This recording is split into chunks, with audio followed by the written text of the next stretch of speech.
Yun, ngayong gabi nga is day off ko. At bibili nga tayo ng pagkain ng pang isang linggo, pang ulam bago tayo mag day off ulit.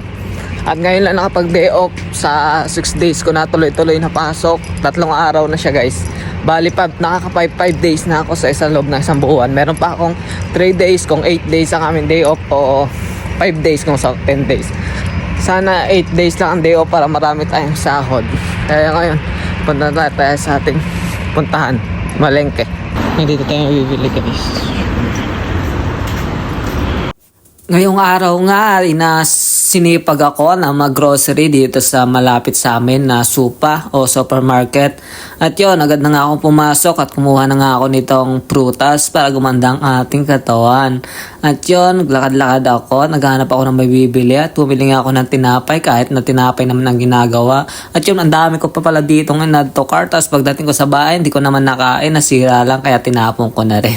Tapos kumuha ko nitong ocha at yun maya na tapos na tayo. Yun, hanggang dito lang ang ating video.